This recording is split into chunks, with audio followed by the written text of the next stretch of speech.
नजरअंदाज कर रहे हैं, तो आपको ये आंखें दोबारा मिलने वाली, इसलिए धृतराष्ट्र तुम अंधे हुए। बोली द्रौपदी की तो आंखें हैं, ये पट्टी बांध कर क्यों बैठी है?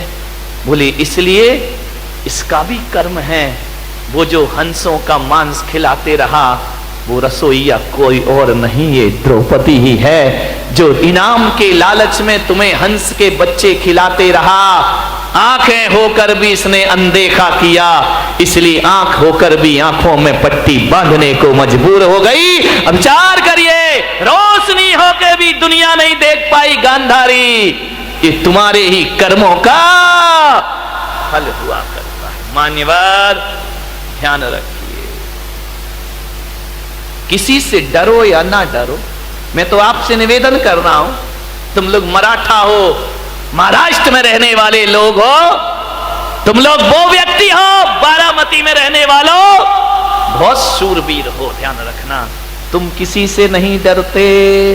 वो तो मेरी किस्मत है कि थोड़ा बहुत तुम लिहाज कर लेते हो, नहीं तो किसी से डरने वाले हैं महाराजा शिवाजी छत्रपति के वंशज लोग। विचार, आप किसी से नहीं डरते हैं, लेकिन मैं आपसे निवेदन करूंगा एक संत होने के नाते मत डरो किसी से, भगवान से भी मत डरना। पुलक सागर की तो क्या औकात, मैं कह रहा हूं कि भगवान से भी मत डरना, मां बाप से भी मत डरना, बड़े भाई से भी मत डरना, समाज से भी मत डरना। लेकिन मैं आपसे एक निवेदन करता हूं कि समाज से, भाई से, परिवार से, बड़े बुजुर्गों से, गुरु से भी मत डरो। नहीं डरना तो मत डरिए, निर्भीक होकर जिए।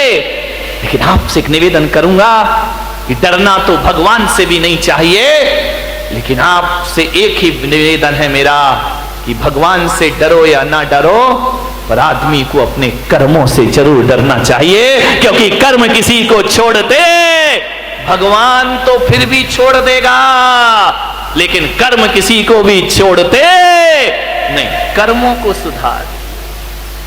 कबीरा जब हम पैदा हुए जग हंसे हम रोए, वैसी करनी कर चलो हम हंसे जग रोए। ध्यान रख, कर्मों को सुधारिए, करनी सुधार लो, कर्म सुधर गया जन्म सुधर गया।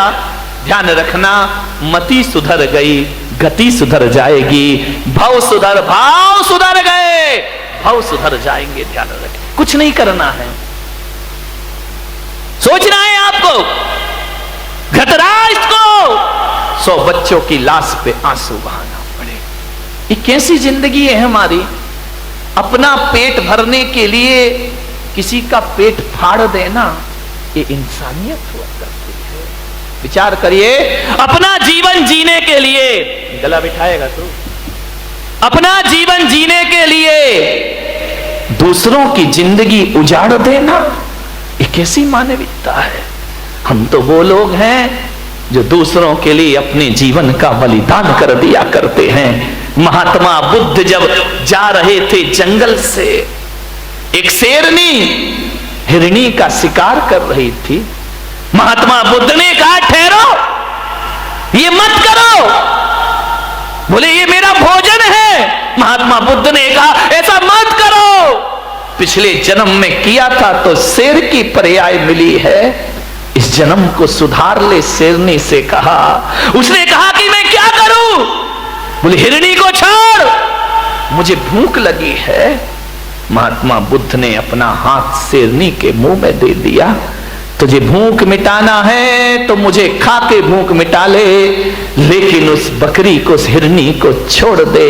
कहते हैं जैसे ही महात्मा बुद्ध ने अपना हाथ शेरनी के मुंह में दिया, शेरनी मुंह फेर लिया करती है कि मैं हिंदुस्तान की और पशुओं की संस्कृति जानती हूं, हम साधुओं का भक्षण नहीं किया करते हैं। ध्यान रखिए, एक जानवर में इतनी अकल होती है, एक पूंछ वाला इतना समझदार है, तो मूंछ वाले को क्या हो गया है? ध्यान रखिए, इसको अकल ही नहीं आती है, पूंछ वाला सुधर रहा है।